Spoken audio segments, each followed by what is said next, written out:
Well, greetings from Flight Quest. Today's just an impromptu flight. I'm going to call it the NDB cross country. I want to dispel some of the myths about the NDB Beacon during this flight. We're going to depart out of Mid-Carolina Airport, fly to the first beacon, and then we'll fly through Statesville Airport on our way to another beacon, and then another beacon, and then another beacon, and then we'll return home via the beacon. We'll be using a VFR sectional chart. We've done our pre-flight. Everything looks good from the outside. We did our weight and balance. We did our arrow checks. Everything is done up to the point of before starting checklist. Now let's take a look at what I'm referring to. I'm going to go ahead and bring up a VFR sectional chart first of all. I've circled some of the areas that are important to us. Okay, here's our VFR chart. Now here's Carolina. We're going to start at Mid-County Airport. There is an NDB beacon associated with this airport for an NDB approach.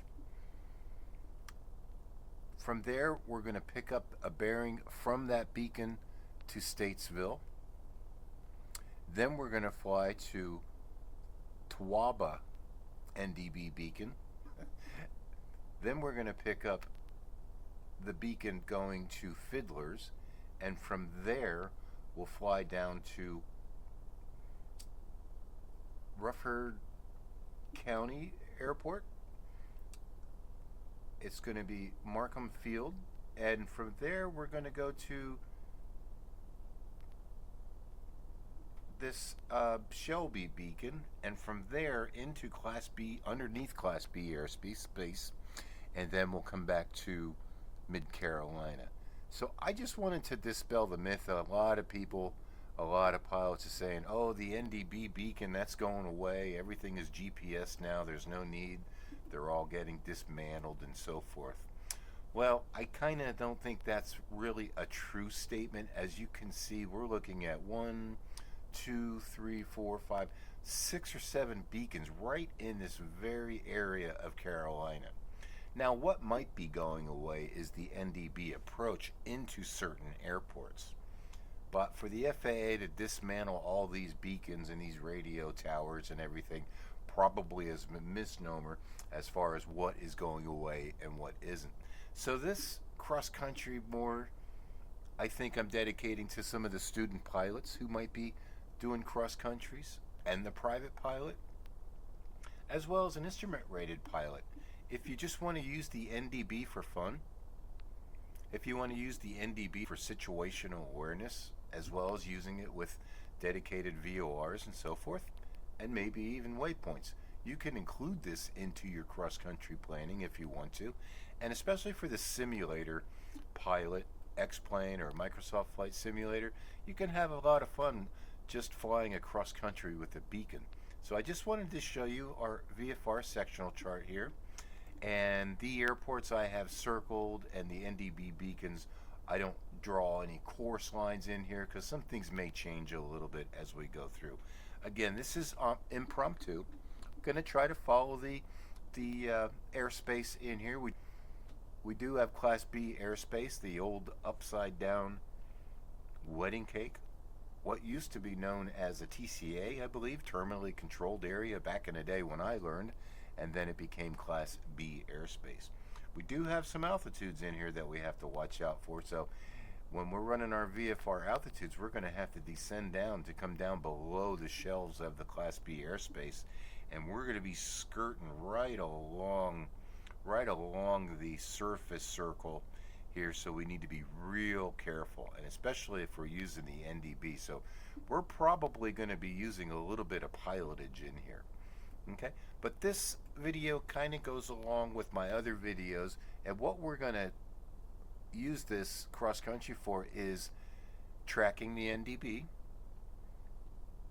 intercepting a bearing to an NDB, intercepting a bearing from the NDB, and I just want to get rid of the math. You know, when we look at magnetic heading plus relative bearing equals this, okay, now add 360 degrees Here's your relative heading to the beacon. Well, we're going to get rid of that, and we're just going to use the RMI, the relative magnetic indicator, the ADF pointer in the airplane, and we're going to look at that, compare that to the heading, the amount of correction, and the amount of deflection will tell us if we're on the bearing to or from the course. Push the head, pull the tail. So we're going to look at all those things. If you haven't watched my previous long-winded videos on the NDB, I just find it exhilarating and fun to kind of go back to basics. I love GPS. I love the Garmin 530. I love the G1000 and everything that it has. So I'm not pointing you away from any of that.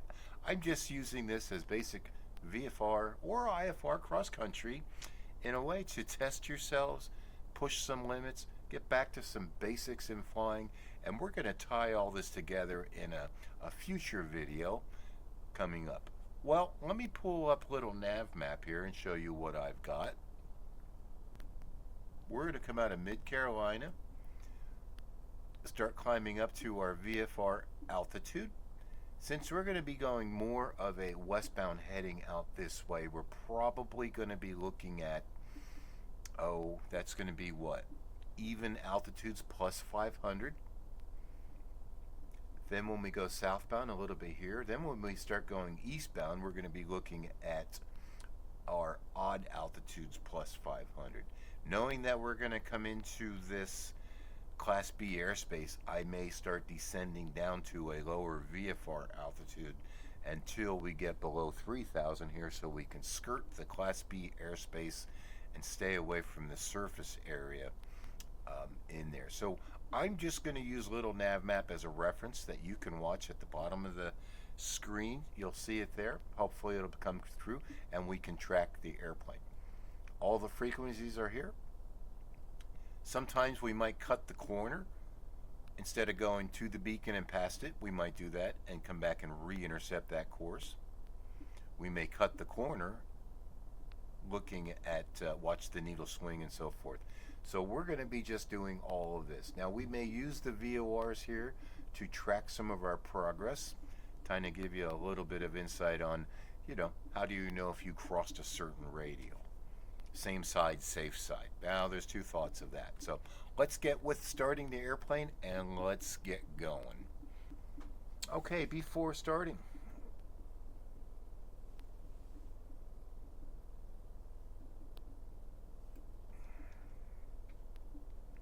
it's just going to be a normal cross country. We got our weather briefings. We do have some scattered clouds and some broken clouds. So we are instrument rated pilots, but we'll see. If I have to, I think the weather might be getting a little bit better as we go on, so I may make some changes. Fuel selectors on both. Fuel shutoff valve is in. Pitch and rudder trim set for takeoff. I'm going to use some right rudder with this airplane. Takeoff trim. Looking down on it, I know that this is approximately the position. Cow flaps are open. Throttle is verified at idle. Prop control is set to high RPM, fully in. Mixture is idle cutoff. Beacon comes on. All electrical equipment is off. I'm going to remove my yoke. And if this is all basic, boring, I will put the paragraph leaders into the timeline and you can skip ahead. Circuit breakers are all in check. Avionics is off. Master switch will go on. Brakes are set. Check. Prop area is clear. Clear. Mixture rich. I like to throw my fuel pump on there for a moment. And then I also like to bring my mixture all the way back for my start. And let's go start. And then we'll bring the mixture up. One last look. We are clear.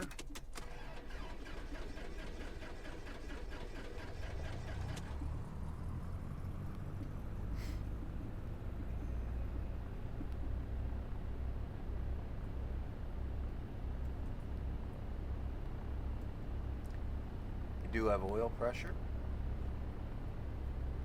Temp's going to be a little bit cold. Vacuum it came up.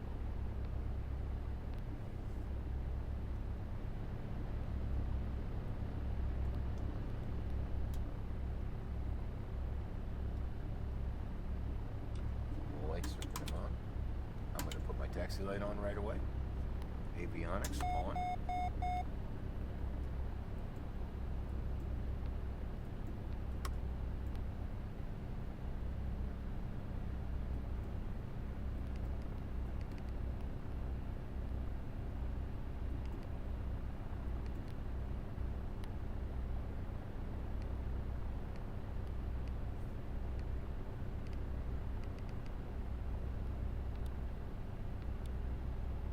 Keep my traffic down here if we see any traffic.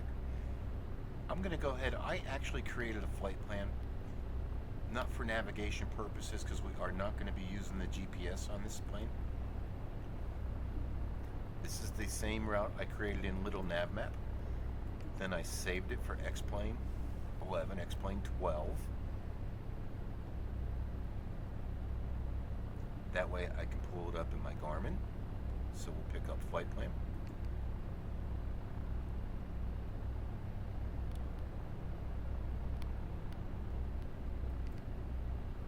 Good. And you can see here's the airplane, and there's our first NDB Beacon. It's actually listed there. Sometimes I like to put paragraph 1, chapter 2. Kind of puts the airplane in the center.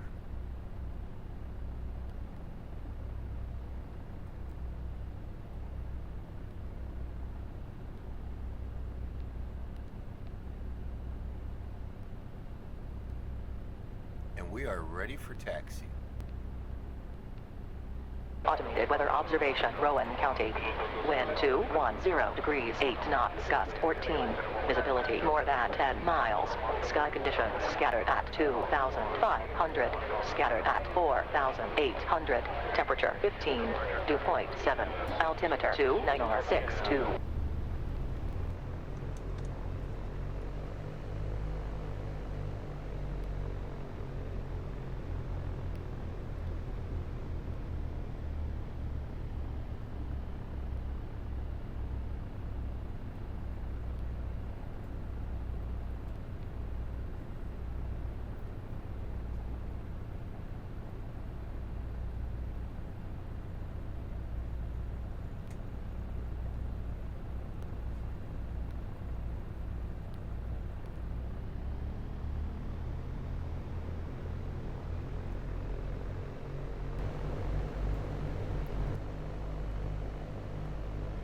Parking brake is set. Alternate static air is set. Instruments are in the green. Throttle 1700. Oh, it was already there.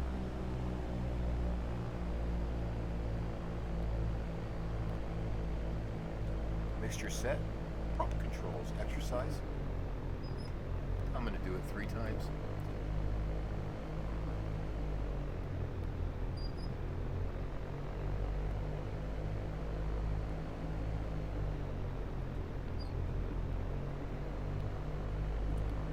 Magneto check.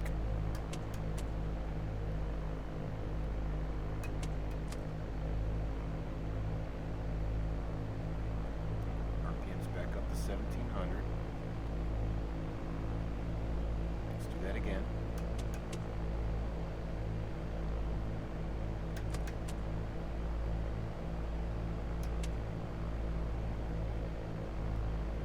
Back to both. That's a good check. One more check on the instruments at 1700. Good. Got her back to 1000 RPM.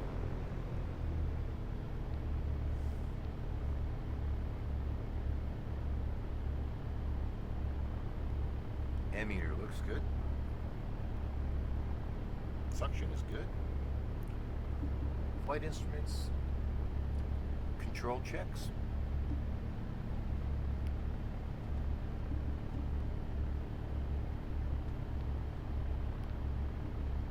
That's one thing I like about the Honeycomb, is that it does turn 180 degrees, both sides. You don't get that with all Yokes for simulators. We are ready for takeoff.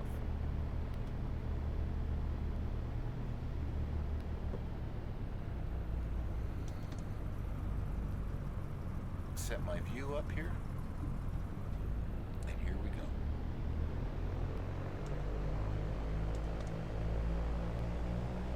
I have an upcoming video about rudder control and braking control settings and calibrating within X-Plane. Probably something you haven't seen in any YouTube video to the extent that I'm going to give it to you. Everybody's mileage might vary, but I know that there is some problems. People indicated that during takeoff,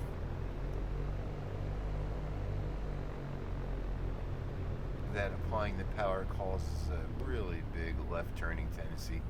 Well, I know how to mitigate that or diminish that effect to bring it to a more realistic feel, and also how to handle the braking, because when we do the toe brakes, the airplane will jerk left or right depending on the toe brake. So I have some fixes for that also.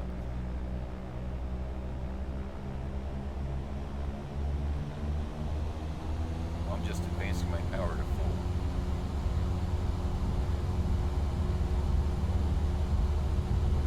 Acceleration is good, engine sounds good, airspeed is good, rotate.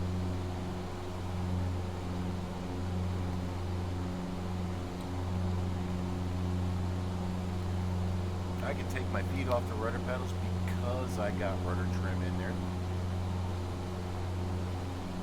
Ball still to the right. A little bit too much. I'll put my heading bug up here momentarily for 220 for our runway heading. I'm going to climb to 1800 before we do our right turn. And if you notice a little nav map up there, down there for you, I'm going to adjust my rudder pedals on my rudder trim. Let's take out some of that trim. Hit the ball in the center. I need to step on my rudder. See, I told you dyslexia. 6 out of 3 people have that.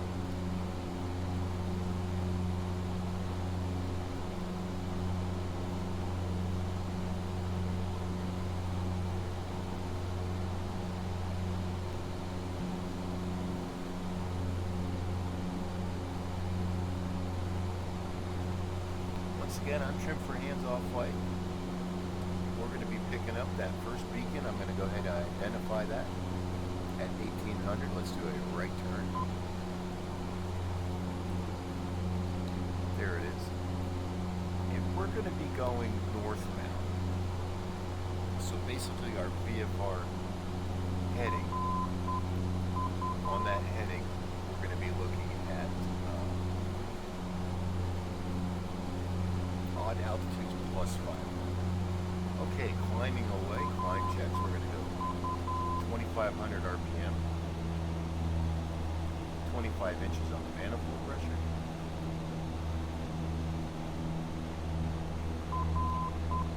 And right now, aviate, navigate, communicate. I'm going to start accelerating.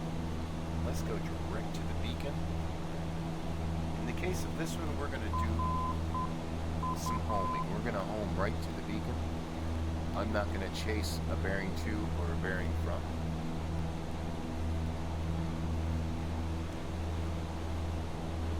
And our first altitude, we're either going to use 3,500 feet or 5,500.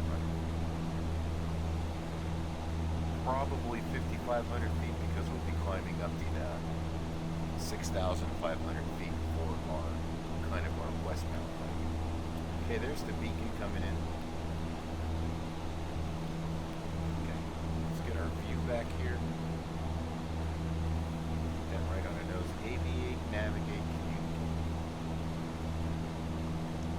Plus, it depends what the weather's going to do to us here.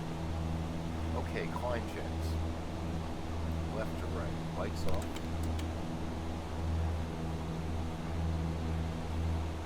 Sufficient altitude. Power set. Flaps can go to 0.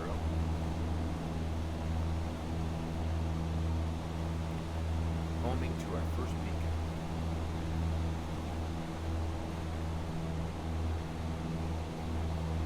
If anything, our reference heading would be about 035 to 040. Well, let's accelerate to 85.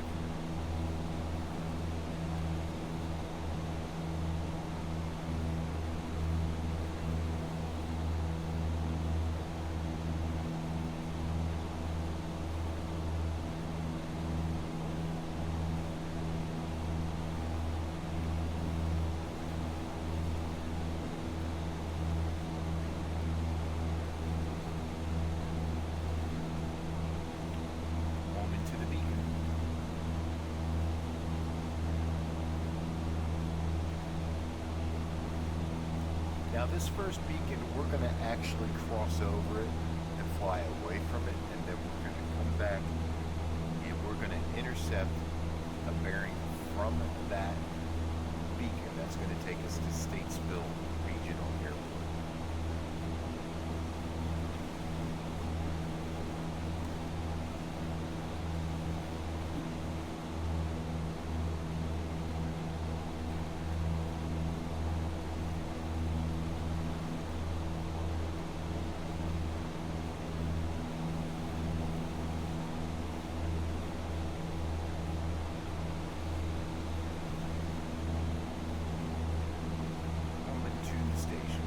See the reference here on my screen on the Garmin. We're going to use that here in a moment. I want to take a look at something. Yeah, we're going to cross it any second. Once we get through RU, it looks like our outbound heading bearing from the station to get to Statesville will be 282.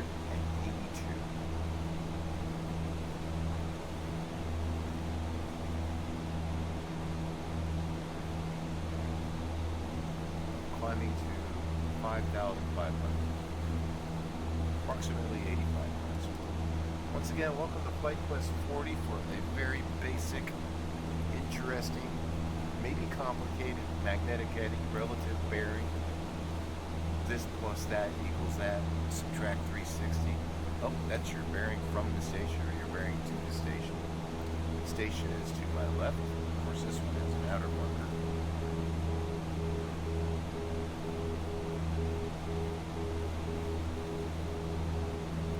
Crossed it now. We had mentioned our bearing outbound, or our course that we had worked out during our cross-country planning on the ground. I'm going to turn to a heading of 282. Now this is the basic way to intercept a bearing from the station. We're going to be flying the tail of the needle away from the station. So one way, there's multiple ways to do this, but the easiest way to do this without the math is turn in the direction you need to go on your course, or turn to the bearing heading away from the beacon. So if you wanted to intercept, so we want to intercept the 282 bearing from the station. That means the pointer is going to be pointing to the tail of the airplane, because the pointer always turns to the station. 282 is coming up. We're going to continue our climb. We might get into some clouds here. Let's see what we have.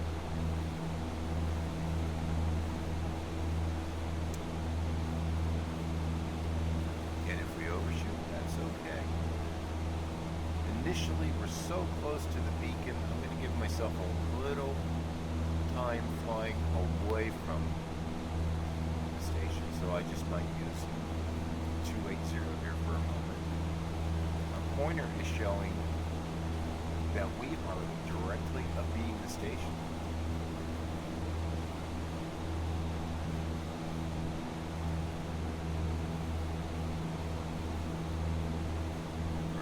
stopped working. Because sometimes when you have a needle that's like that, we shall see here.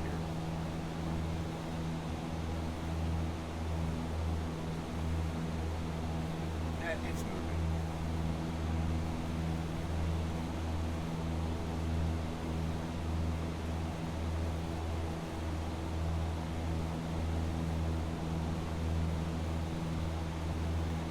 $5,500, 1,000 feet to go.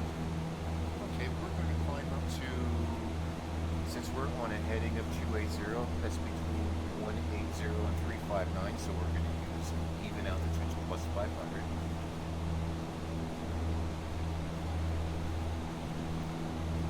The winds aloft were approximately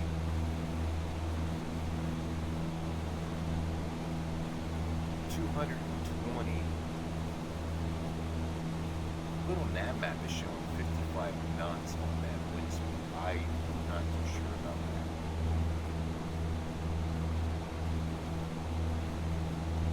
I'm gonna have to check something here. We'll be out here all day.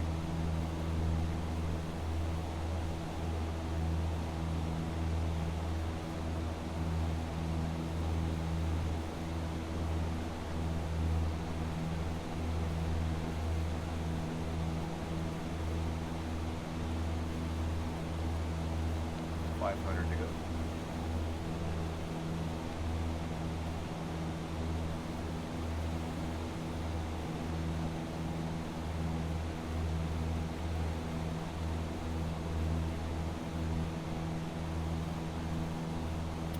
Okay, I think we've flown sufficiently in here. So what we always said, let's just double check our compass here, which is showing 290, about 290. So let's fix that.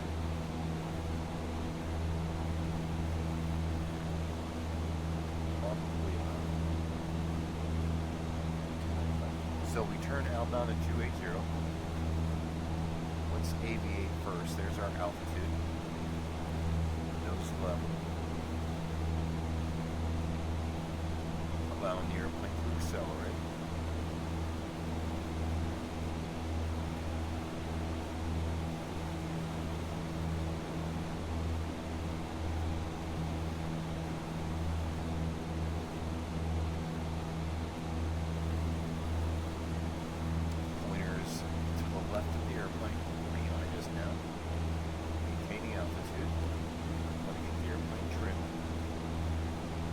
Power, I'm going to run around 20 inches and 2,000 RPM. Fuel pump to go off. Lean out the engine. Just a little bit lean and leak.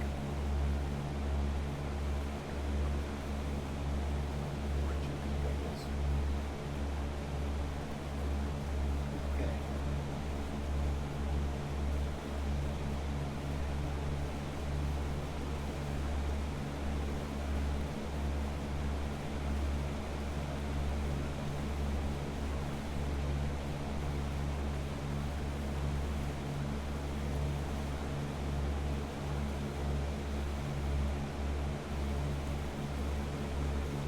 Check this wind real quick. I'll be right back.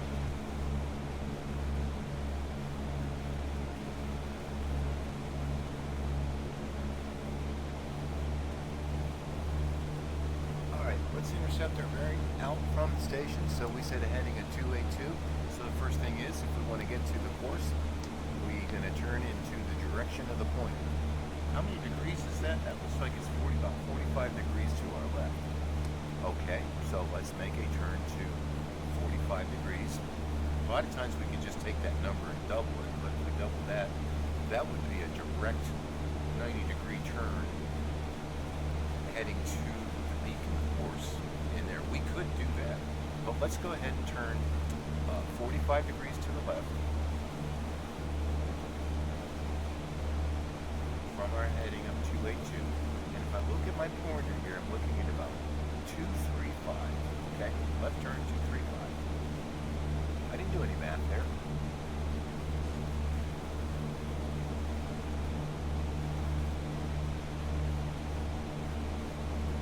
I'm going to reduce some power here to get back down to altitude. Let's go over to approach for flight following. Now remember, we're flying away from the station.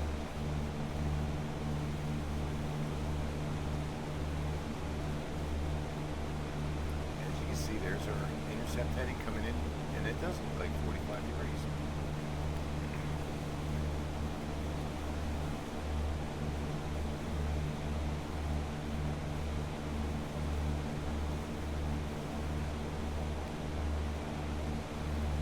Flying in between cloud layers. I actually did a little trick that I wasn't aware of. I custom made this weather, and I took two different layers and they merged the bottom of the uppermost layer with the top of the lowermost layer. So it kind of gave me some aberrations and some really different views in between these layers of scattered and broken. Well, I want to thank Snail Mail 7. His YouTube channel did an excellent tutorial on how to custom make weather, how to have it change over time, slowly or rapidly, getting better or getting worse. I never knew I could do that. And I just did that today. Thank you, sir. I hope you're out there flying, creating another video for us.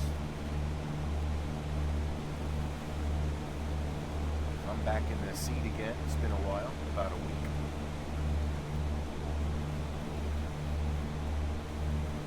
So we have our intercept heading at 24, about 235.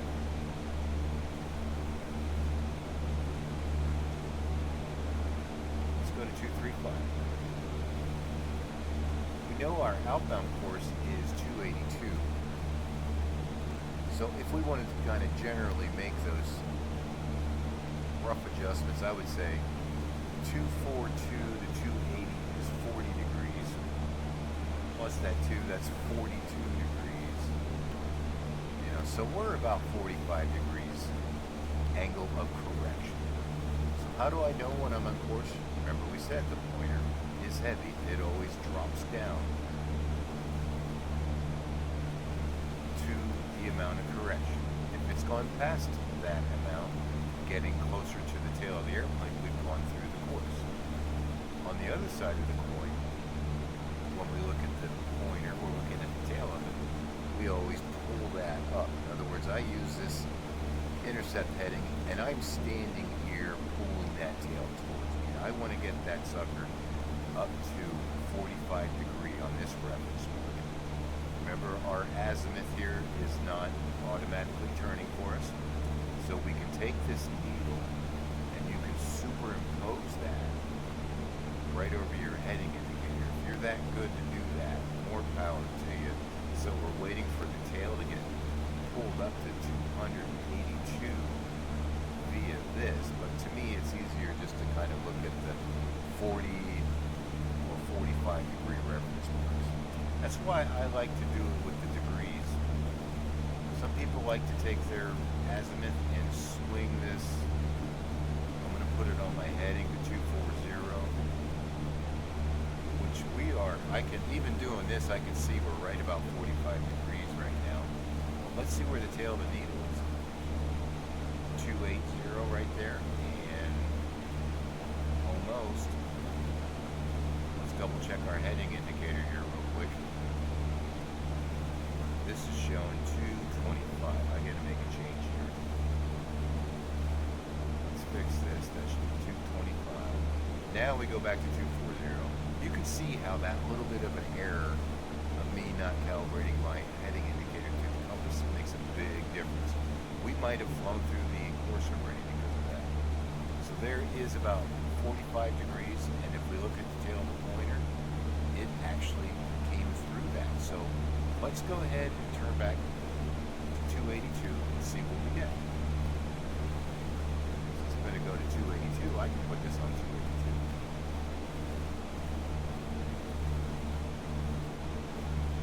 If we're on course, that should indicate 0 degree deflection. Let's get wings level. And when you want watch out for my after actually don't my throttle. Yeah, I did.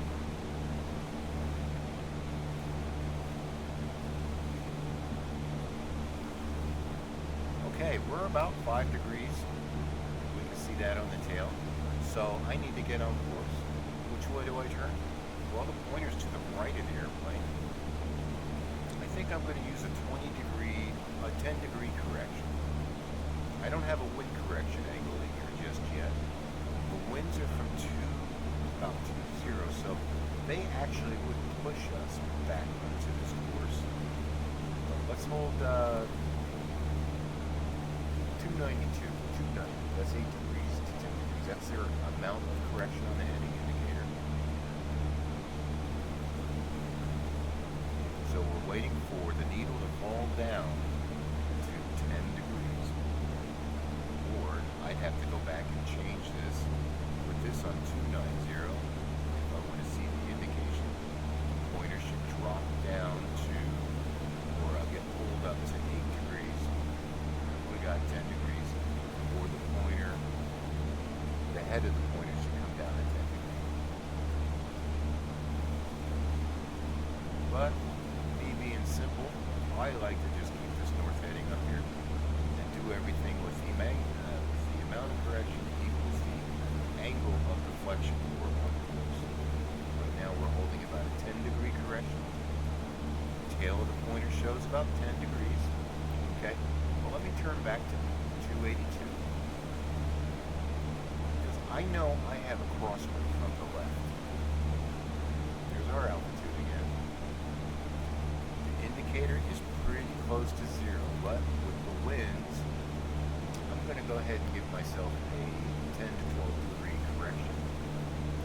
I'm just going to put my heading on west.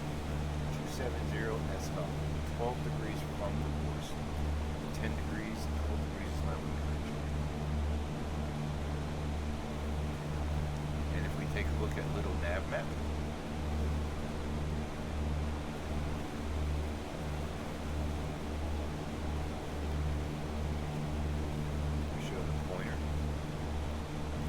down to around 12 degrees. If that stays stationary like that, that's our wind correction.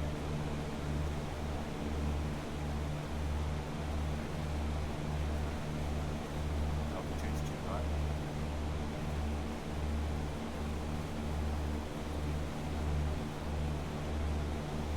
Now we're looking for Statesville Regional Airport, which will be kind of off of our nose.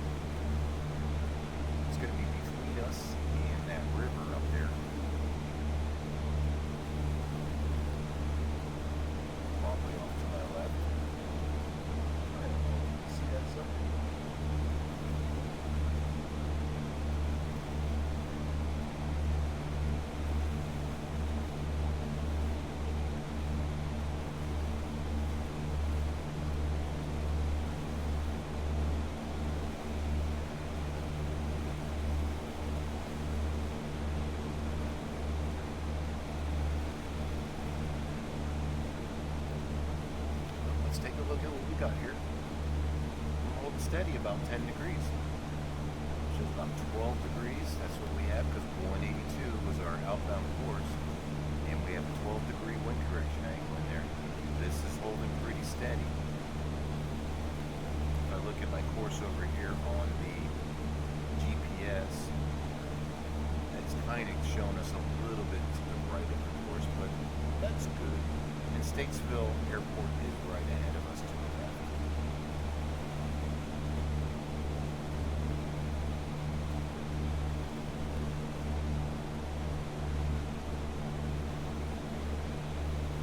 I think looking at the map, that river right there, off the bend of that should be the airport. And I think on our window down here, if I just drop the nose, that looks like the airport. We're right about somewhere in here.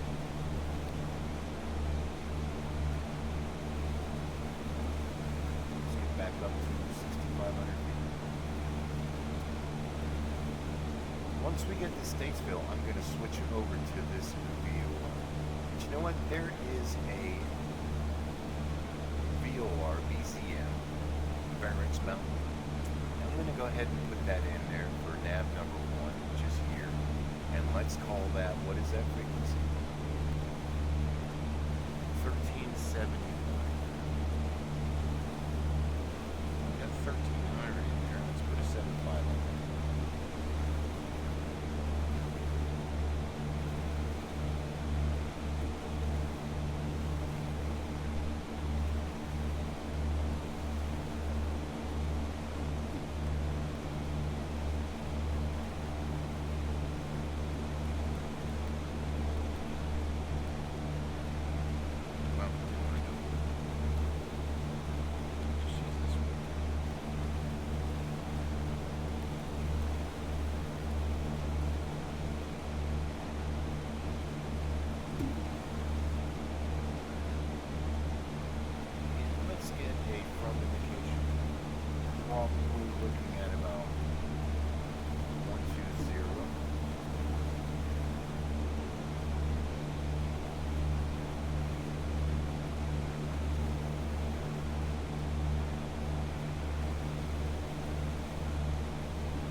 Radio from the station.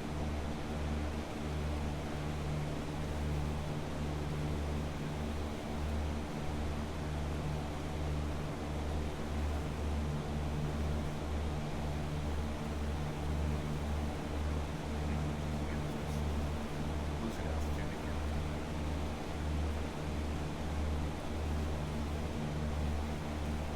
Okay, 282. We are showing the bearing pointer is still on our tail. We're going to switch over to 332 here shortly. And we should be seeing Statesville Airport just off to the left.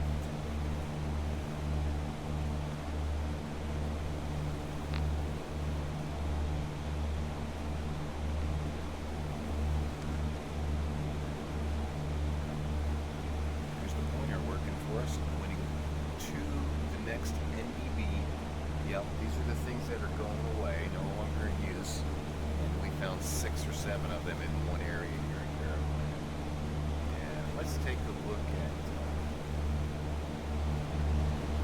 There we go. There's Statesville Airport right down there.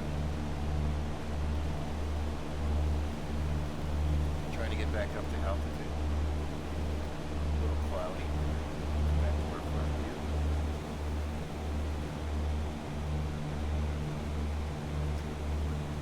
Now the course is the same, okay, but now we got a different beacon. Sensitivities might be a little bit different. Well, let's get back on course. Let's look at it. Let's see how far off we are. There's 282. Checked our compass. That looks good.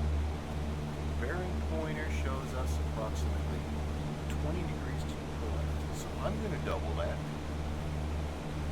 I'm going to go 40 or 45 degrees. Let's just go 40 degrees, okay?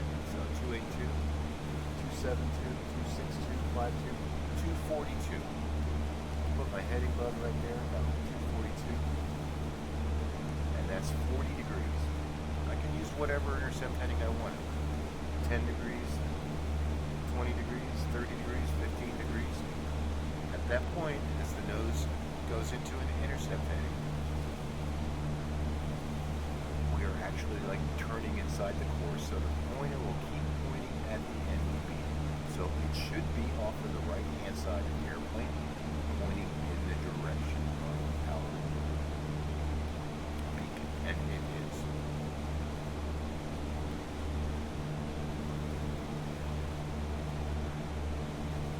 Now, if I look at this VOR here, and this is 180, let's make something like a 150 radio, okay? I'm going to take a look at that.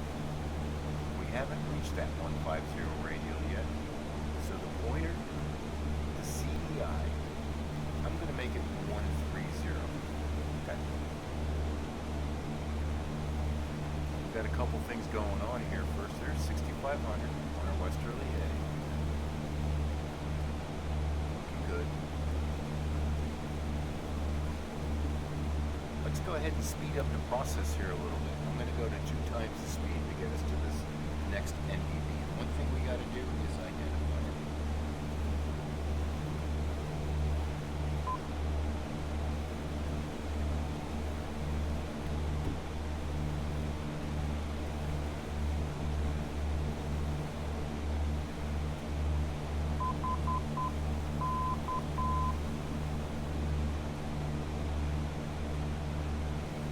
Dots, dash, dot, dash.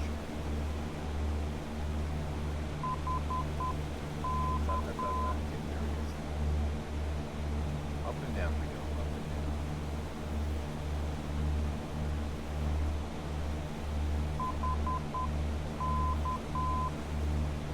And while we're there, let's go ahead and identify our VOR.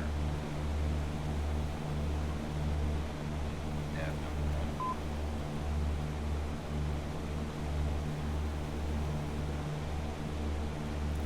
That's going to be a dash and 3 dots.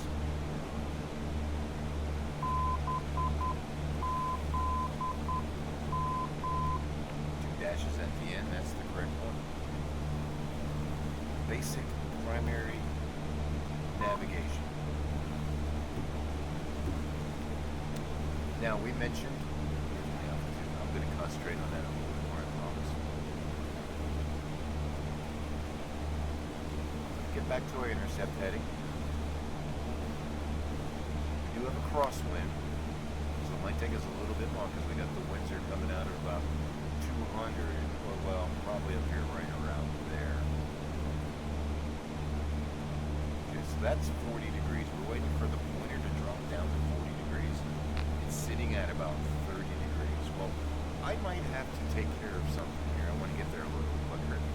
Why don't we just go ahead and add 10 more degrees in?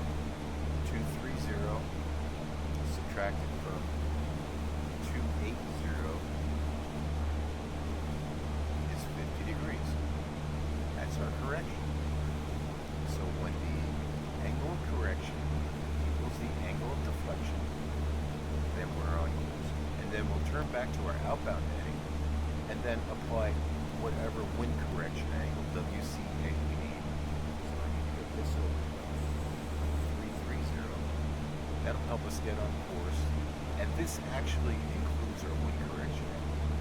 So we won't turn back to 282. We'll probably turn back to 272 or 270, maybe 265. So when you think about situational awareness, you think about where the wind is coming from, what the winds aloft are. And the closer we get to this amount of deflection, we can start taking some of that out so that we don't overshoot our course. Now here's the CDI, it just centered up. That means that we're crossing now that 120 radio. Alright, but it's almost like the DME. Twist 10, turn 10, but we're not following hard. I'm going to put this on 130. Let's go 135. Now let's go 140. Okay? Now how do I know if I cross that radial for my reference on my map? Well, the VOR is to the right-hand side of the airplane. And with a front indication, that indicates the radial that we have it set to the OBS. So right now, with the CDI deflected full course, it's still in front of us. Well, how do I know it's in front of us? Just by looking at this. Because I like to use the radial. It says front. I know I am southeast of the station, and I know I haven't crossed that course yet. Why? Because the CDI is deflected to the same side of the VOR. Now we're coming into 50 degrees here. I'm going to take out some of that correction right now. Aviate, navigate, communicate.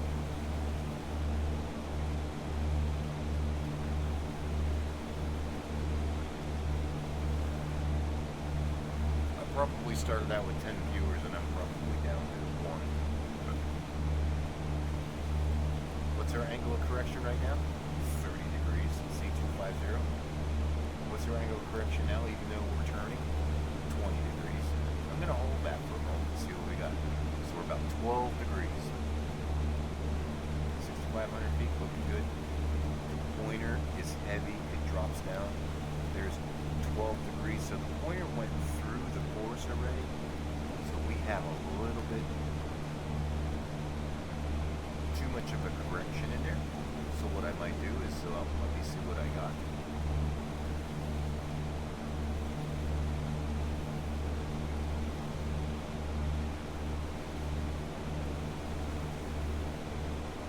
There's 282.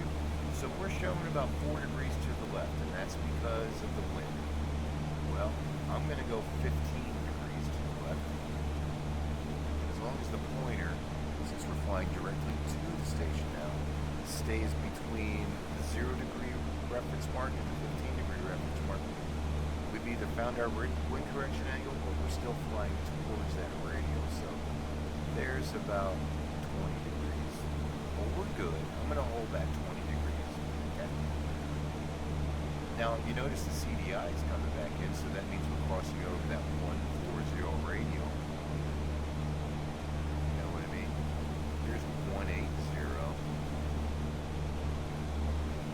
Just leave it alone. It's set to 140. We're actually on the 140 radial from there. We were same side safe.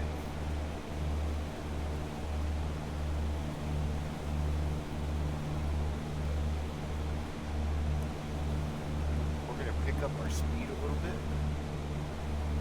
I can do this through the instructor panel. I. And once you hit the letter I in your keyboard, you'll get this. Go over to the left-hand side. Scroll down. You'll see something that says ground speed. Let's increase our ground speed to 2. You can just move the slider up where you can highlight. There we go. Kind of hear the engine RPM go up, but it really didn't. Now we're flying twice the speed. Once your altitude will go up a lot quicker. The indicated airspeed stays the same. It's all referenced to what we're doing. The pointer is coming into 20 degrees. I'm going to take some of that correction out. I'm now going to go to 10 degrees.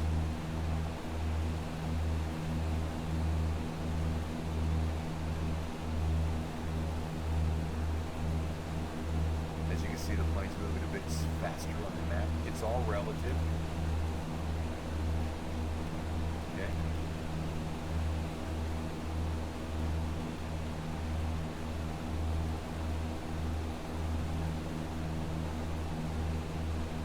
There's about 15 degree correction. Let's look and see what we got here. Pointer is 15 degrees, so we're okay. Let's see what happens there a little bit.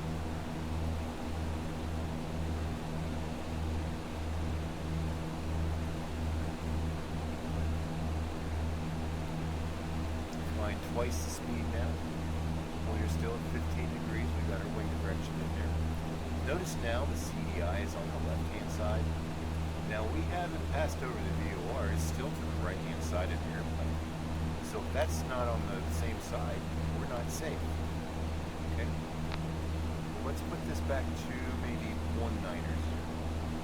Now that we're flying a little bit faster.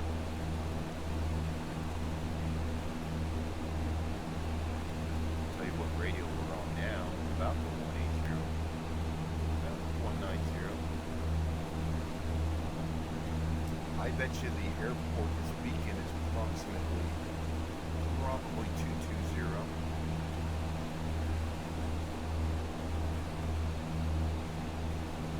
Alright, there's 20 degrees. Let's turn to our outbound heading.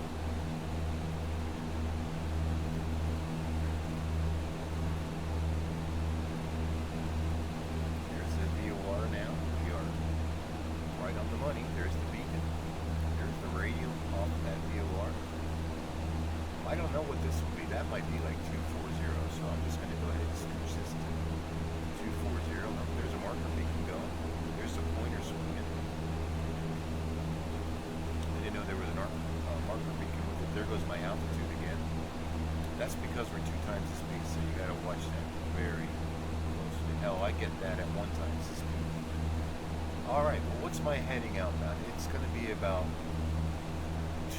2.5 something, but let's look at our flight plan.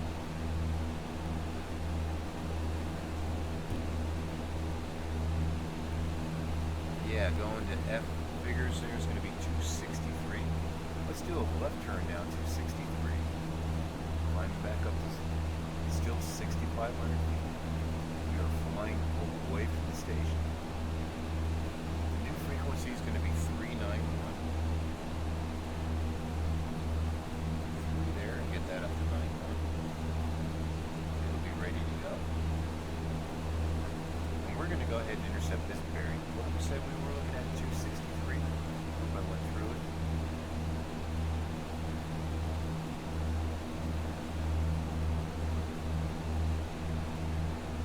Very simple. If we want to intercept the bearing from the station or to the station, if we know we're going from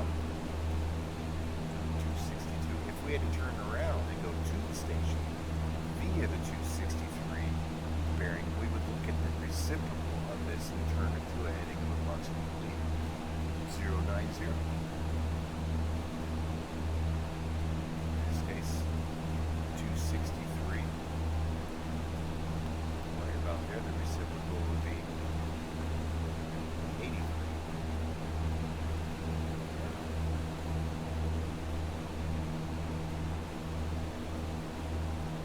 So now I am only paralleling the course.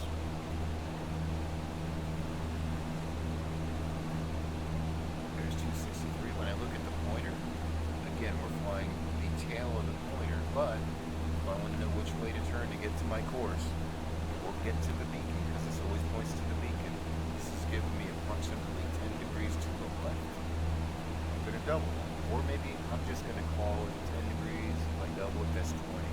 You know what? I'm just going to use 30 degrees.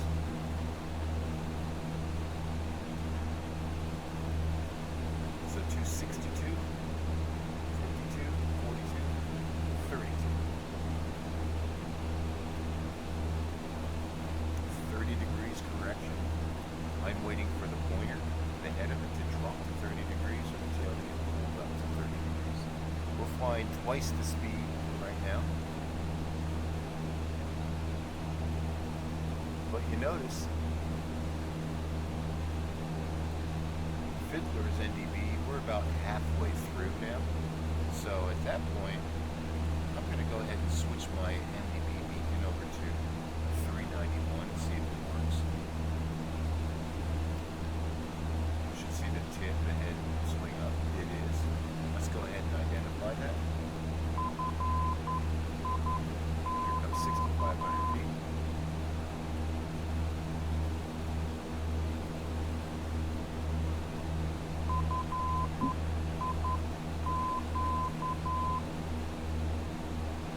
Dot dash dot dot dot dash dash dot dash. Sounded good. All right. What's our next NDB frequency? Let me check my pointer here. 230. We said 30 degrees. Well, we went through it just a little bit, so let's turn back to 262. I know our next bearing outbound is going to be 263. Or I'm sorry, 224.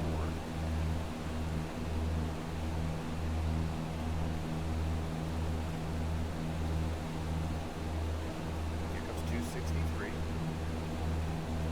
On the heading indicator. Let's look at the pointer.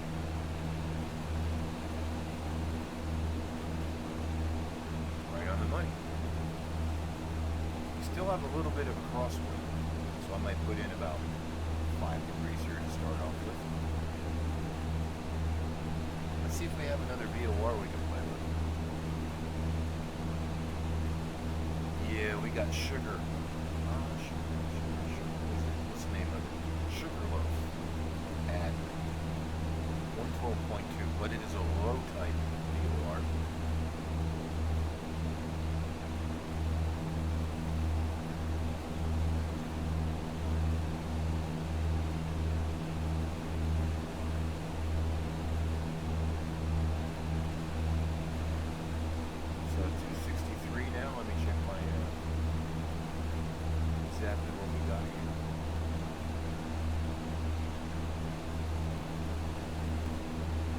5 degrees to the left. Okay, so I'm going to go, in that case, I might go 20 degrees. Or 10 degrees, depends how close I am.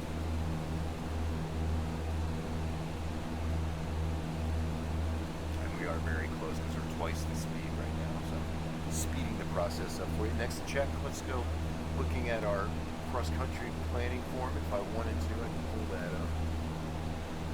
But since I have it in my flight plan here, our outbound heading from Fiddler's is going to be 224. So when the needle swings,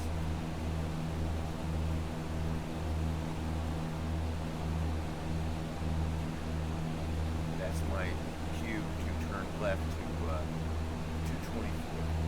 This NDB cross country. I have a feeling I'm probably alone right now. That's okay. It feels good to spread my wings. There goes the beacon swing. Go right over top of it. Okay, we crossed through. Let's do a left turn now to... See, there's no reason to rush. I mean, I could still use this beacon. We could fly outbound. We will for a little while since we're so close to it. Obviously. Left turn to 224. Here's 220 right there. So I'll just put that like that so we can see. 224. Nice view of the mountains coming in. Getting a little high again. Power's coming out.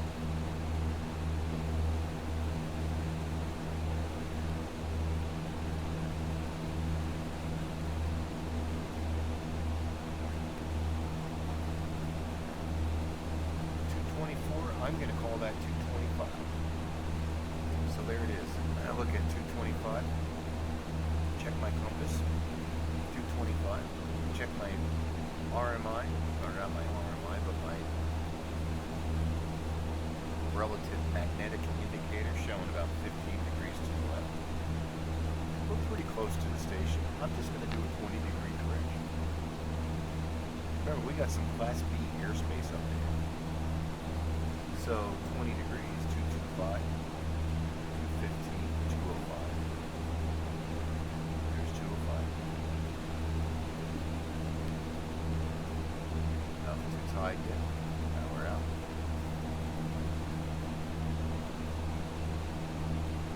Instruments look pretty good. And I'm going to close the count flaps again.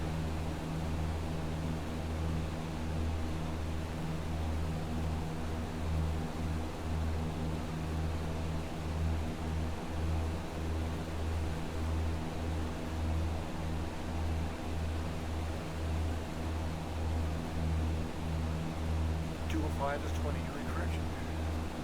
Pulling the needle up to 20 degrees. Pushing the head down to 20 degrees. 10, 20, 65.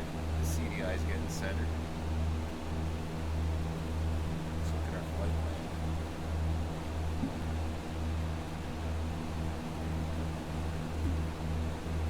Yeah, we're right on course, looking good. At that point, let's go back to our outbound heading of 24, 25, whatever you want to call it. See what kind of indication we get on the ADF. 215, 220. There's 224. Right about. Like the course is still a little bit to our right, 4 degrees. Okay, well, I'm going to go to the right now. I'm just going to pick 240. Close enough. It's not a big correction. I never had a problem with the NDB when I was a student pilot. I mean, I kind of understood this concept. It didn't get difficult until I started to be an instrument pilot. Interesting enough. That's when you're supposed to really understand this stuff. My first couple of NDB approaches, I did not do too well. But once it all clicked, when the angle correction equals the angle of deflection, and my situational awareness increased, I could look at the pointer, know what side it was on, know which way to turn, didn't always know how far away it was. So when I was doing procedure turns, if I wanted to stay within a 10-mile radius, I would do some mental math on my ground speed that when I started my timing, I would time outbound for a minute, or if I had a tailwind, a minute and a half to give myself more time, I ensured that I wouldn't go outside of the 10-mile radius, because if it goes out at the center of the 10-mile radius is at the airport, and the procedure turn is away from the airport when you fly outbound, and then when you do the procedure turn, you're also still flying away closer to that outer limit of the 10-mile ring. And so you want to be sure that you don't outfly the safety ring and do your mental calculations with your ground speed and how much distance that's going to give you.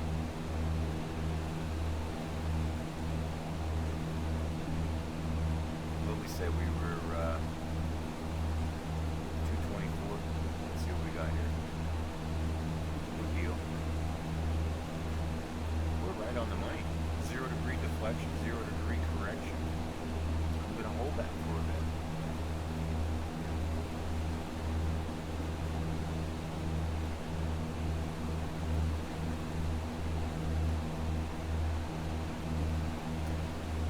Let's take a look at Sugarloaf VOR. Get that in there? No, I didn't. So let's go ahead and put that in there. Anyway, what's that frequency? 12.2?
What? I don't have an NDB to turn to, but what's going to be our outbound heading here approximately? It's going to be a left turn to maybe 150. Okay, I used the reference of this about 080 for when I'm over the airport, which showed us pretty good. It's probably more 090, so let's do our left turn now. So we stay on course. And we are now going to Shelby.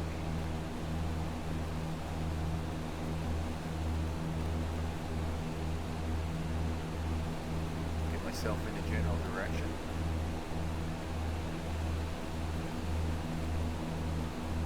It's a pretty sloppy flying, but we're getting there. We're okay. We've been safe all the way. Except for my altitude control. Okay, I haven't changed a thing and it went down that far. So 120, let's do that. That's probably an intercept heading. So you know what, just looking at it in there, let's take a look at our flight plan now.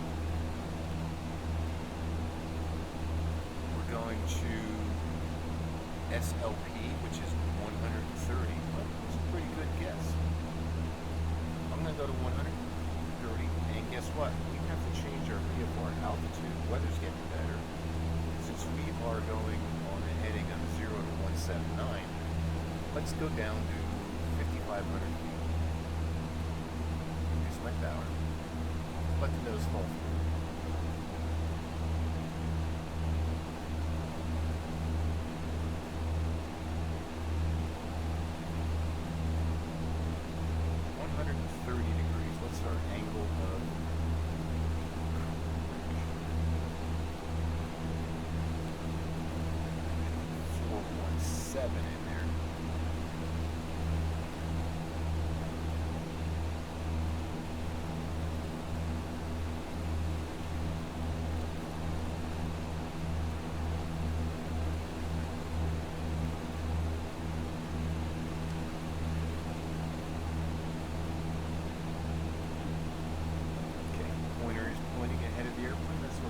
NC.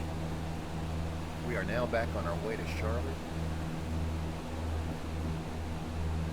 We are running at 2 times the speed. I'm on a heading of 130. I'm a student pilot. There's 5,500 feet. That's about what we wanted. Let's bring our power back up 20 inches. Maintain that 5,500. We'll come down a little bit lower a little later on. And I am flying directly to Shelby NDB. What's the name of it? Yep, Shelby.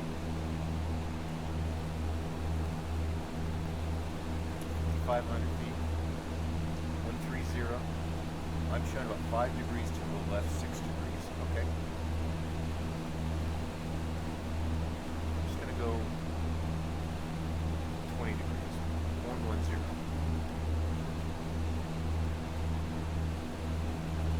I don't know. I haven't done any math. Right now I look at, did I go through the course or did I not get there yet? There's a 20 degree correction. My pointer is on 15 degrees. It's on the inside. I haven't gone through it. I'm waiting for it to drop to 20 degrees. I might leave a 10 degree correction in here because I know the winds are coming out of about 220, around 220, 5,500 feet. Fuel looks good. Instruments are in the green. The mixture is okay. We could probably enrich it a little bit. We'll just recheck it.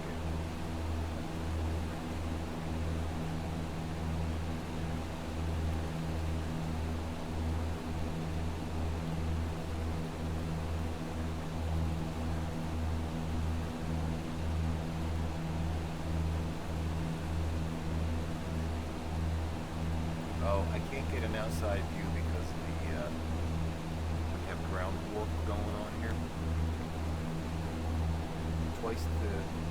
Twice our speed.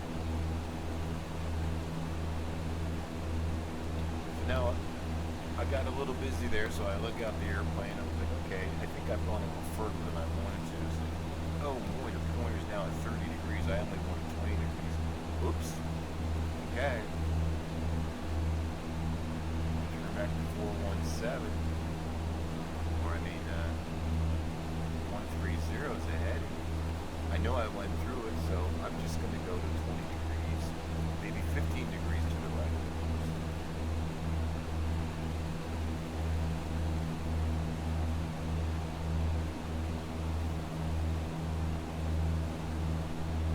We are pretty close to it.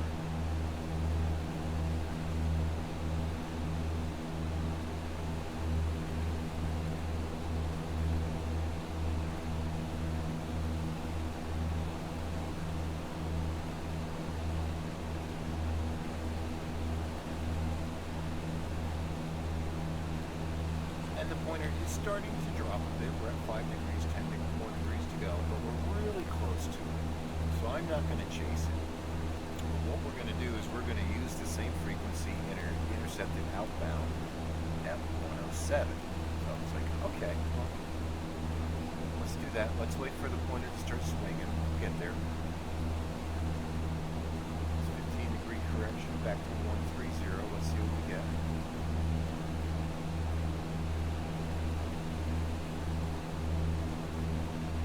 417. Next frequency is going to be 260. I'm going to get that set in here.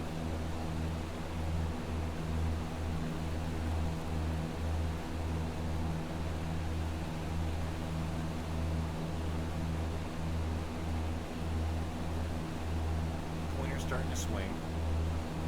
That's good enough for me. I'm going to fly outbound now 107.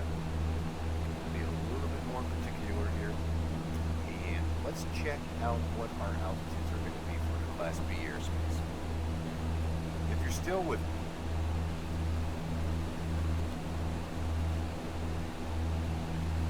you should be seeing an airport close by, and there it is right down there. Oh no, that's a roadway.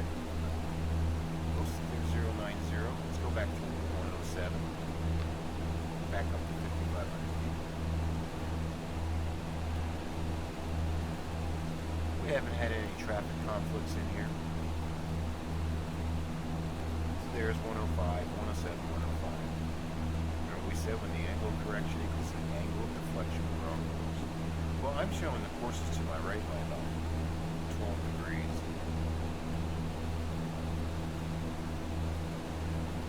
Okay, I'm going to turn right 20 degrees.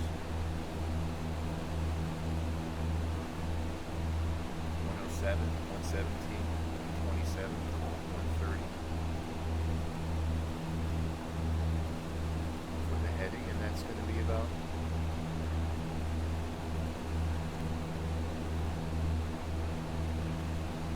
20 degrees correction. Pointer's going to fall down, or the tail's going to get drugged up. Okay, let's take a look at our VFR map. That's about, 12, 13. It's getting in there pretty close. Let's go back and see what we got.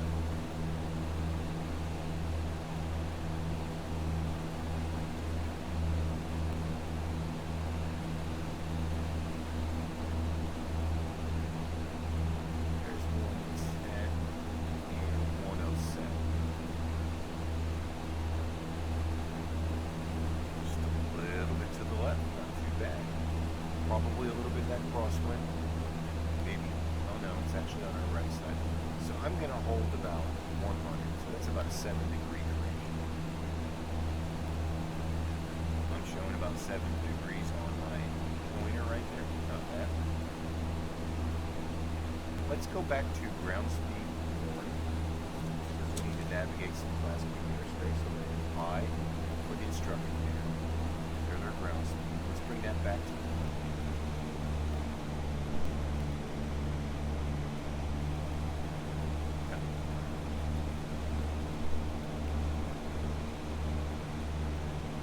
If you have a problem doing that, just type it in. Here we go, back to normal speed. Let's see where we're at without even going back to the heading. That's 90. That's 10 degrees, 17 degrees. When it falls down, we're about 15. It's on the inside, so yep. Let's go back to 107.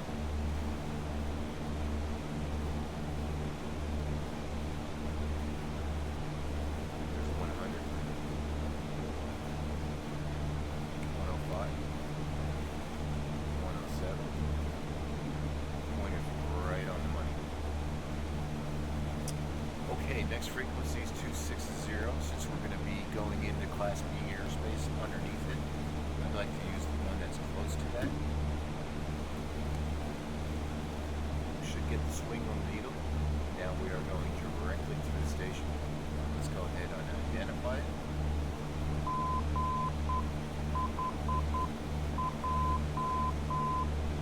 That inbound course is still 107. So we are on the reciprocal of that, the bearing from the station, which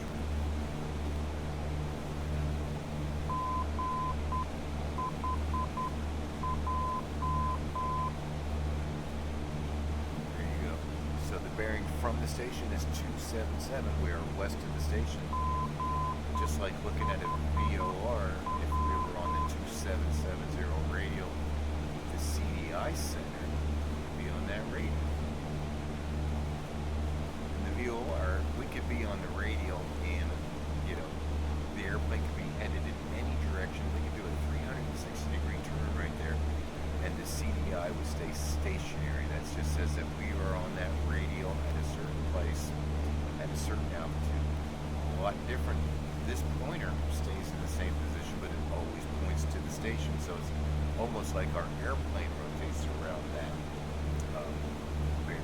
If I go to the left, that pointer is going to go to the right. It will always point to the station. So we're about 107, and I want to check my altitude for the Class B.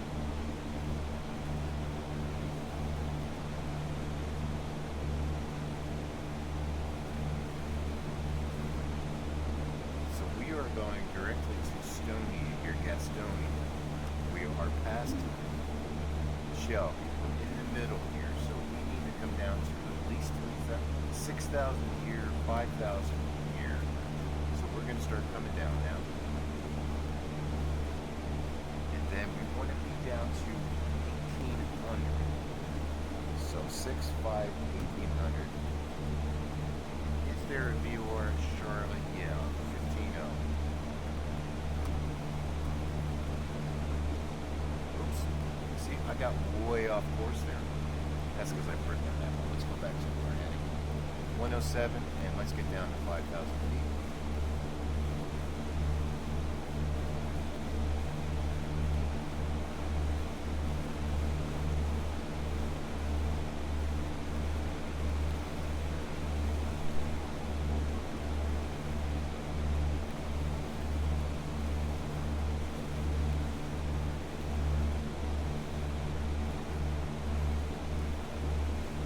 Let's go down to 3,000. Let's look at our pointer. I want to look at some airspace stuff here.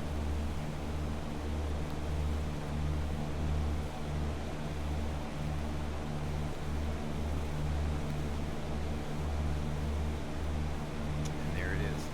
It's not giving us the altitude scanner, but we want to be by 1,800 down here, so let's go ahead and just pull our power. This is 6,000, this was 5,000, and this is going to be 1,800, and I should be going direct to this beacon. Inbound 107, what's the amount of correction? Let's call it 110, we're at 23. Pointer's falling down, there's 10, there's 15. Just get down to 1,800 before we cross those lines.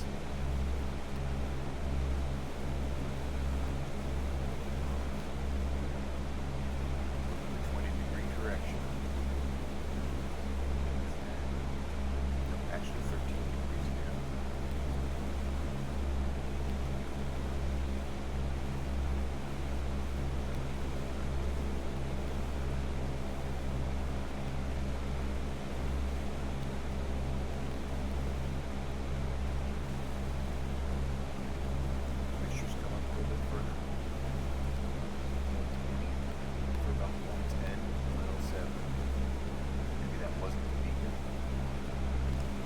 Course is going to be a little bit to the right yet, so I'm going to hold 120. There's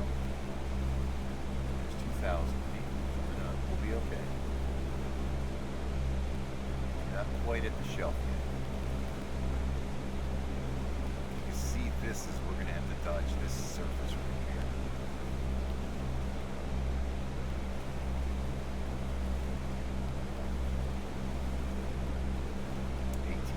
I'm going to choose 1,500 feet.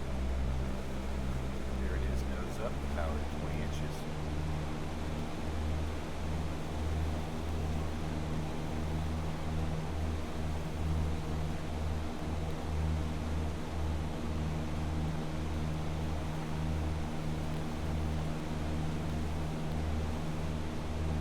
A lot going on there, 1,500 feet.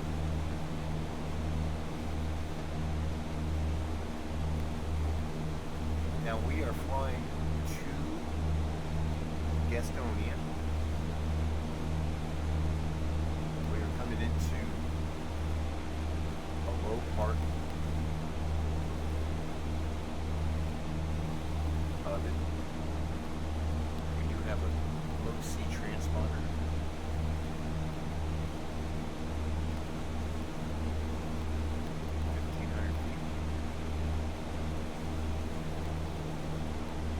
I've got about a 5-degree correction in, and we're showing about 5 degrees on the beacon, so we're going to get there. So then the next outbound course is we're going to turn to a heading of 056 back to the next beacon, which we already know is going to be 275 once again.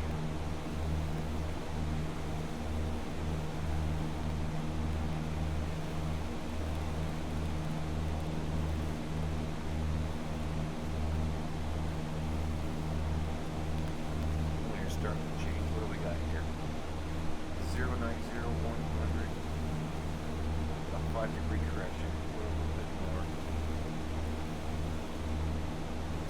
just to the right of us.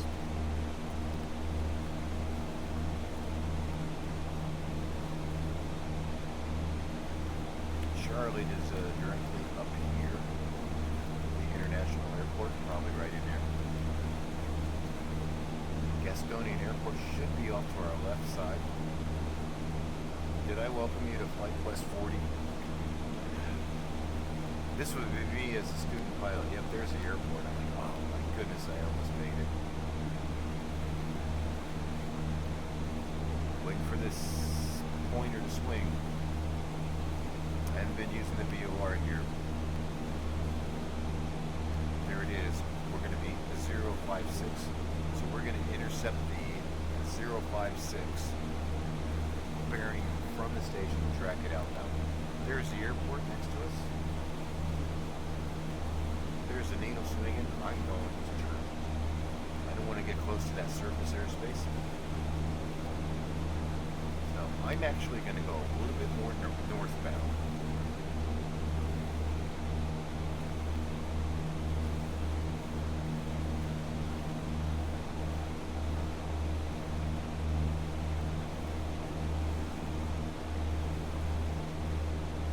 Just to stay away from that surface airspace.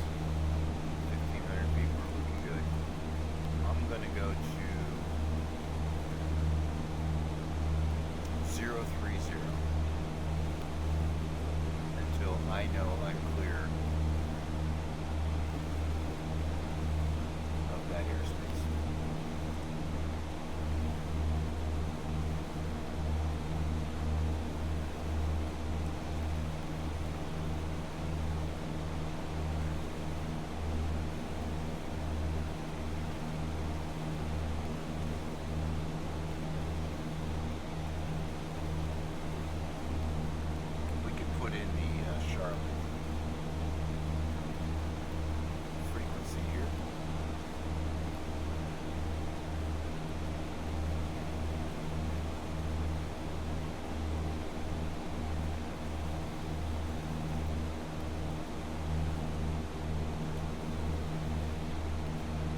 That line right there, you can see we're scooching right on the outside of it. 030 should pretty much get us clear.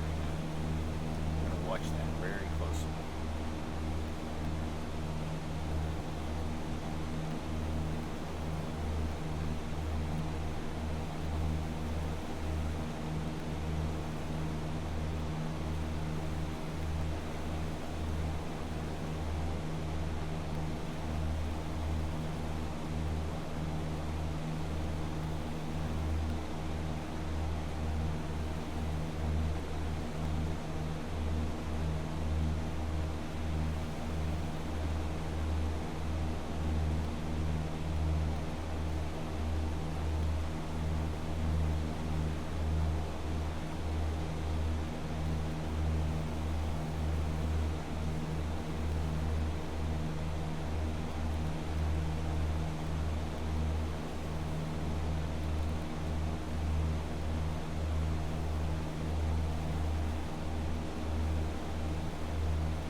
There for us, 1,500 feet. Let's see what our altitude is that we can use now, because I'd like to go a little higher. So once we're through that, which we are, we can come back up to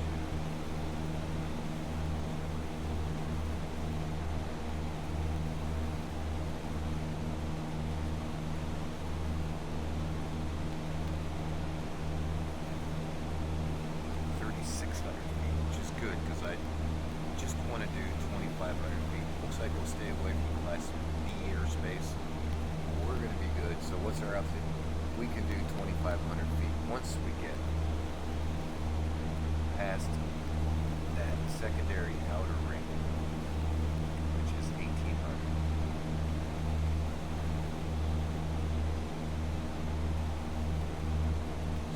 watch that here.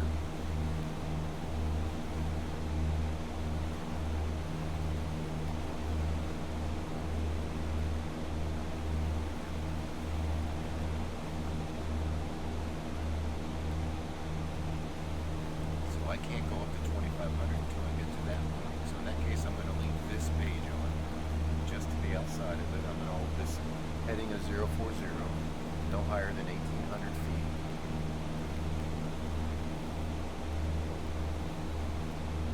Saying that's going to be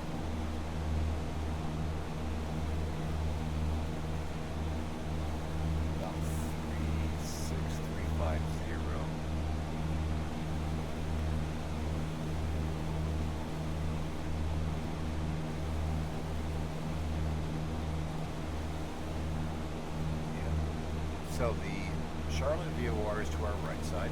Have we crossed through the 350 radial from the station here? Same side safe or other side unsafe? We are clearing the airspace here. We're good.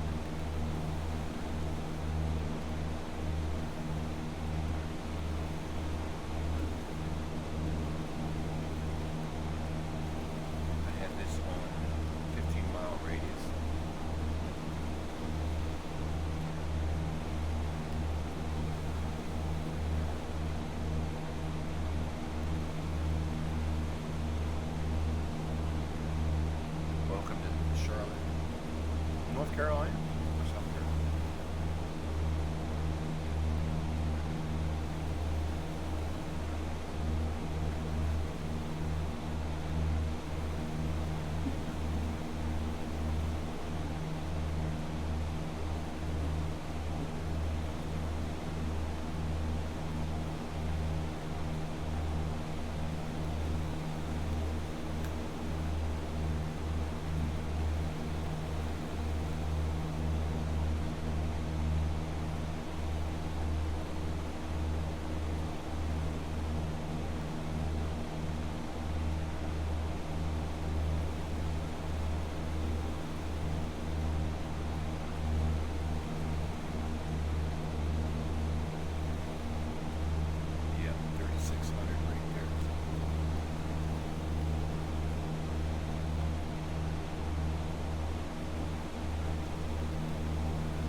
What's nice about Little Nav Map too, I can put my pointer in there and you see it gives me the airspace. We looked at the VFR sectional or that little TCA type or Class B airspace outsert.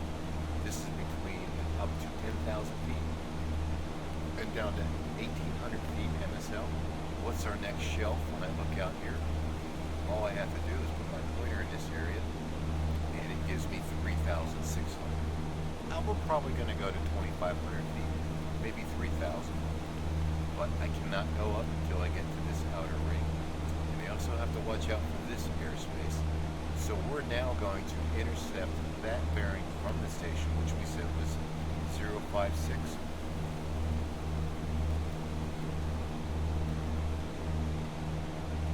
There it is, 056. I think we could do that.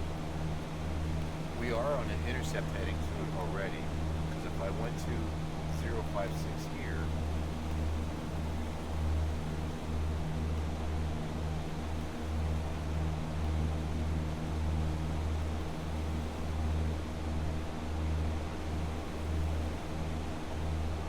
call it 055, we would be paralleling the course. Okay, so like I said, if you ever need to know how to get back on course, first thing, when you intercept the bearing to or from the station, where your airplane is, the station's behind me.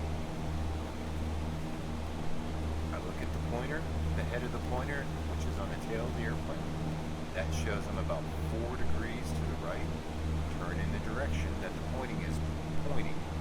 Pointer's pointing. Oh, we got an update. Never heard of that game before. What's that? Badlands, Borderlands 4. windy yet. So there's a 10-degree correction. 5, 6, let's just go right there. 10. So that's about a 15-degree correction. So we're waiting for the pointer to drop down to 15 degrees. And then we'll turn to our outbound heading on the 056 bearing from the station. Now soon we're going to switch back over to Mid-Carolina Regional Airport and we're completing our cross country.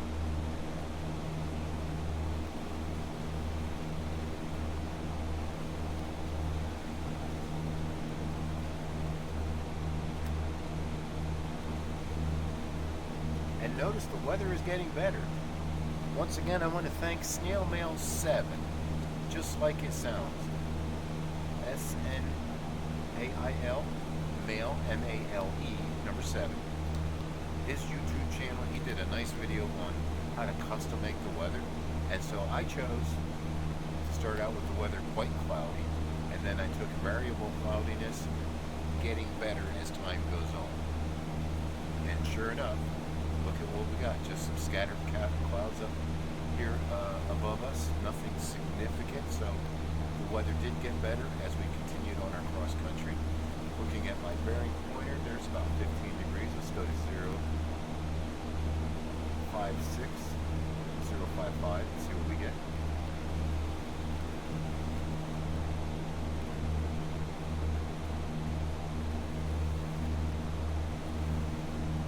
Check our compass. It's shown about 055. Yeah, we're right on the money.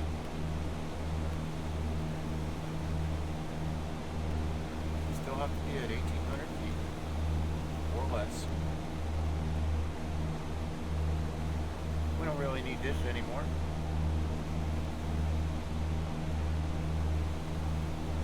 I just hold my clear button down. That'll bring us right back to it. There's the outer shell. Once we cross this, we can go up to 25.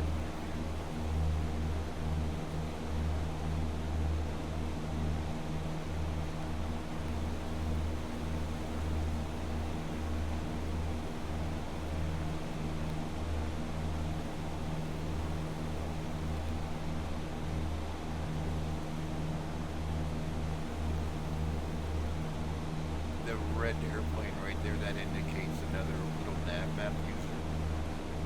We can't physically see each other on the screen, but we can see our locations. There is an app that you can put into a little nav map that you can actually see the kind of make and model of the airplane, and you can get quite close to it. That's FedEx 1729. Looks like they're either going outbound, departing at 2000. I lost the screen over here.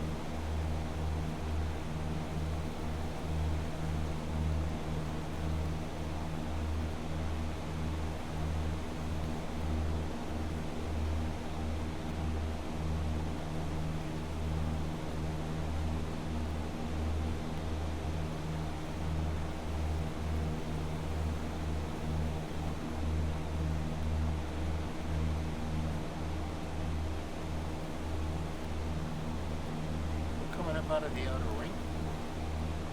I'm going to switch over to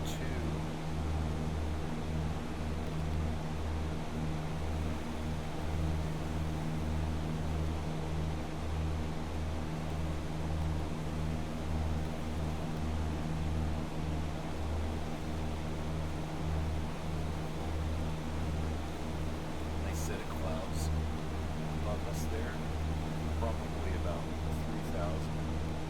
That. Look how the clouds dissolve at the top. Look how smooth they look. And a little bit clumpy on the bottom. And then out in the distance they kind of blend in with the haze. Is that X-plane weather or what? These guys are really on top of it. They don't stop. And I bet you they're still working on the weather, making it even better than what we have here. So there's our pointer. Shows us about 5 degrees. 4 degrees to the left,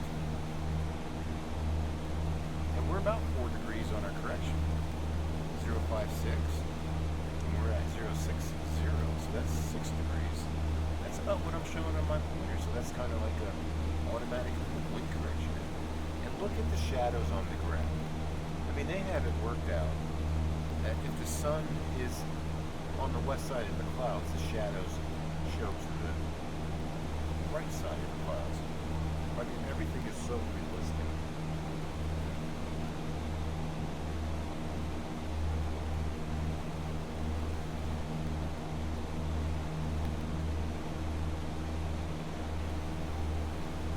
Let's see if we can listen to ADF now.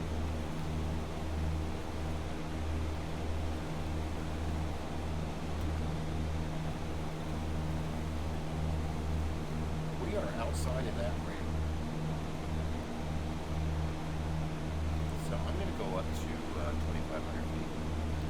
Power up.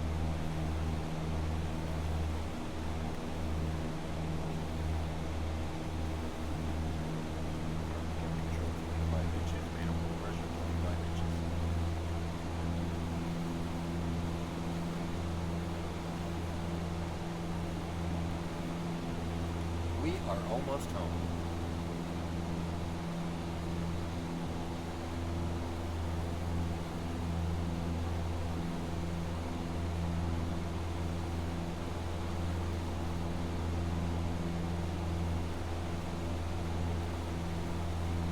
Do a little instructor panel here, and let's increase our ground speed too. Just for a moment.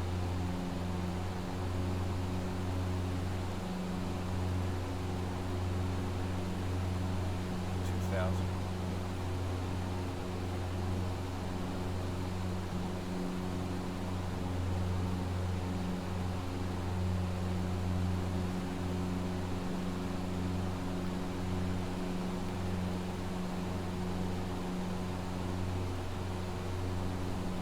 Course is a little bit to our left. I'm going to go to the left.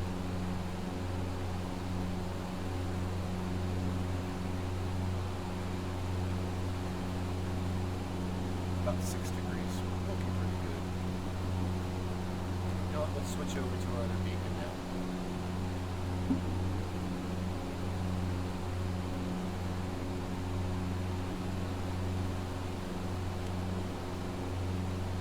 What's going on in the corner? Oh, 3,000. Let's take 3,000.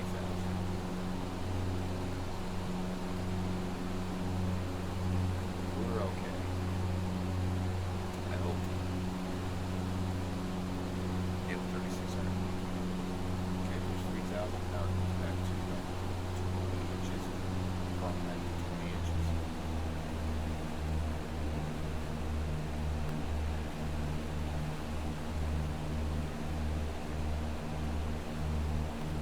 And let's take a look at our airport diagram. Okay, we're going inbound up to this NDB. It looks like the direction, the landing direction is approximately 020. So let's intercept the 022 bearing from the station. ADIS is going to be, or AWOS is 118.75 on this.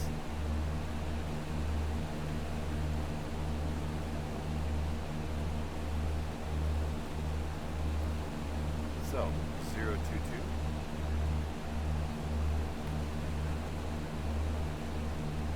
Let's see what we get. It's probably going to be to the right hand side. But this is an intercept. Now we're paralleling the course. Shows the course is about 10, 20, 25 degrees over. So well, let's do about 40 degrees. I wouldn't normally do this. I just look at it and say, oh, I got to correct to the right. And let's go back to the course. Speed 1 on our ground speed.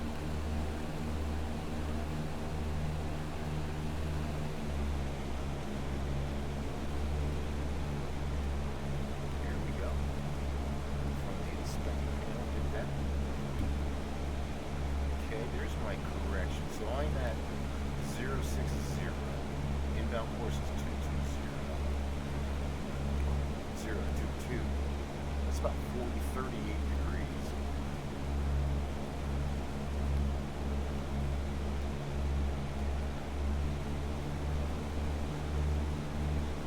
So we're just waiting for the head of the pointer to drop down to about 38 degrees. Inbound.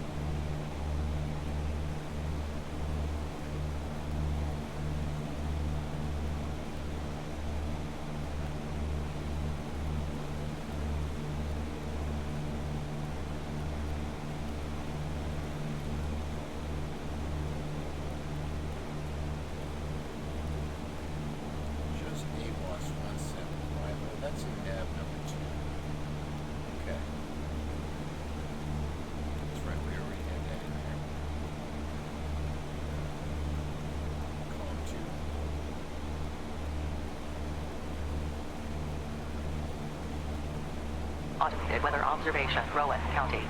Wind light and variable. Visibility more than 10 miles. Sky conditions, view at 750. Temperature 14. Dew point 0. Altimeter 290.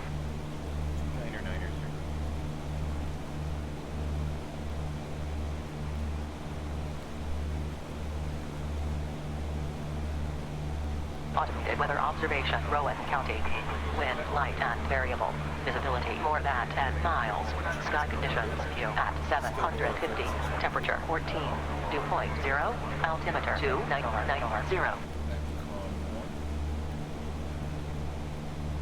Traffic advisory frequency. Still looking to intercept that inbound course.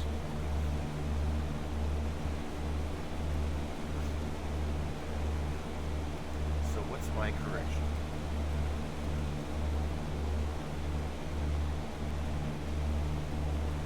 Put that right on. Let's put the 45-degree indices on 022. Is the pointer at 45 degrees? No, it is not. But it is falling down to that amount. We're not going to fly the approach.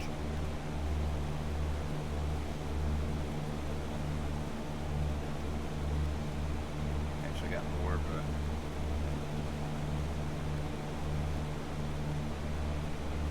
correction in there now. 072, that's 50 degrees. Coming in pretty quick. 10, 20, 30, 40. Here comes 50. Go our left, turn back to 022. Let's see what we get. That's actually taking us to the beacon. Kind of, sort of. Let's see what happens.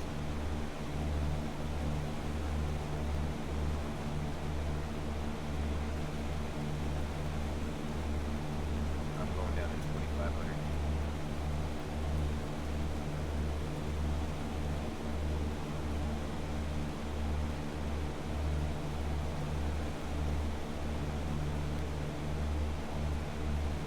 Actually, I see the airport off to the right-hand side. There we are. There it is. So we're just going to enter a left base for runway 22. Gas. Undercarriage down. Fixtures are flowing. Props open. I'm hold. Start slowing the airplane down. I'm going to run 15 inches. We're on common traffic advisory frequency. No traffic. No. Turning left base runway 22. Full stop.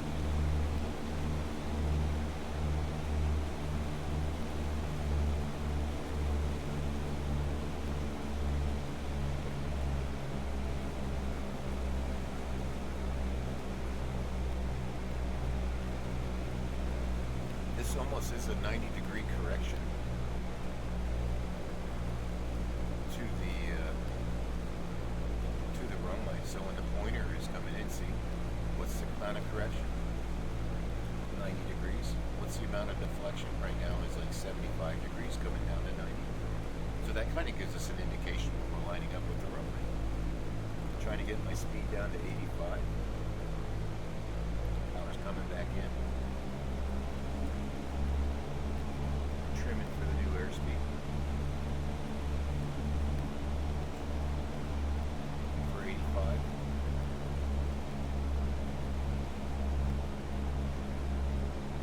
There's a pointer about 85 degrees. I'm going to start turning left now for finals. 10 degrees flaps. Gas, undercarriage, mixture props. Seeking 80 for final. Nose one of the balloon up with the flaps. And let's see where the pointer is. Look at that. There's the runway. Not bad for a student pilot.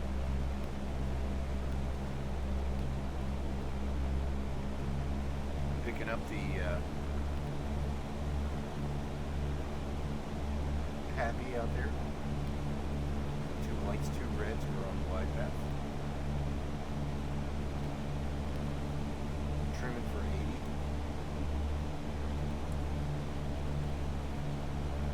Use about a 400, 500 foot rate of descent will keep you on glide path. we're on the upper glide path right now, which is okay. I don't mind that. I'm going to start seeking 70. And let's come in with 20 degrees flaps. Forward pressure, keep the nose down. 70.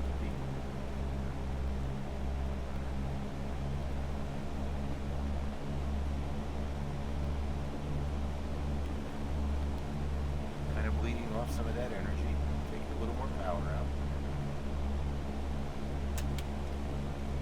Compass, lights, instruments, flat, everything's in the green. Runway is clear.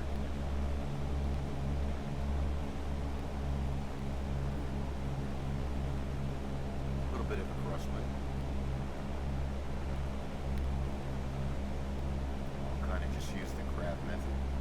And we'll start slowing down a little bit here. Let's go all the way. We got it made. Looking for about 55 to 60.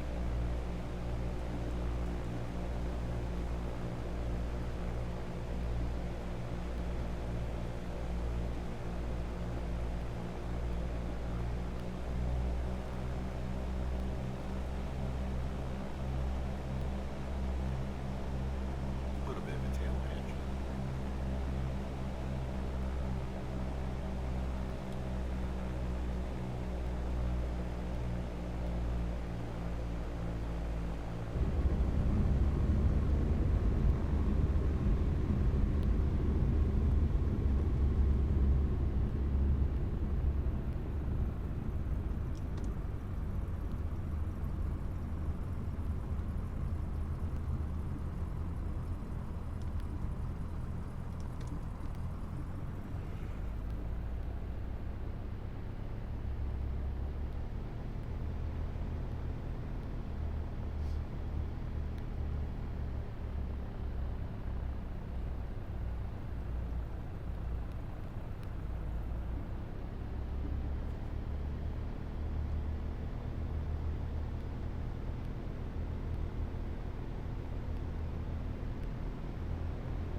As we taxi back, flaps up.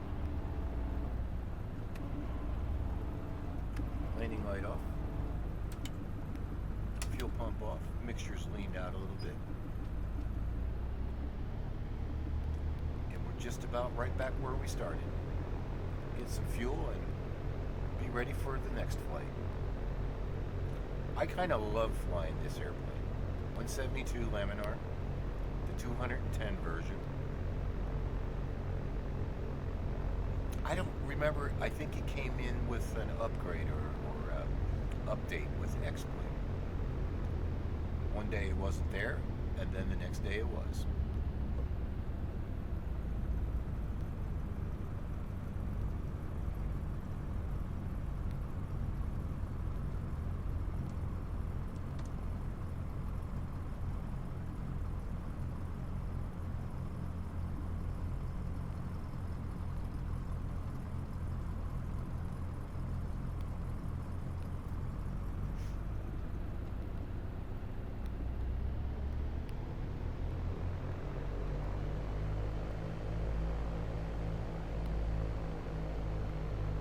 Once again, thank you for flying with a Flight Quest 40.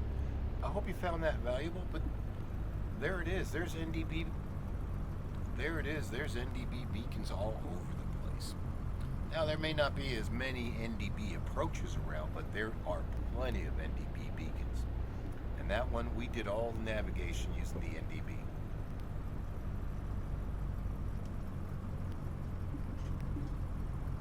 And shut down.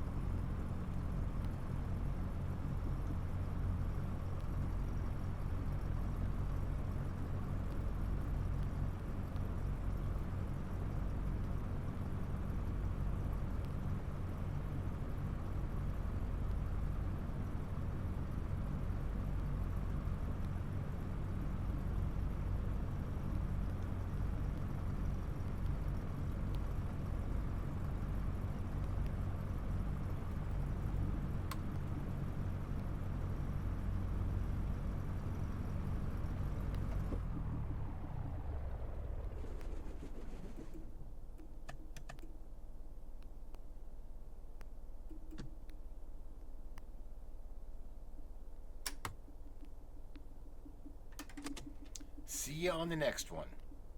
Good luck.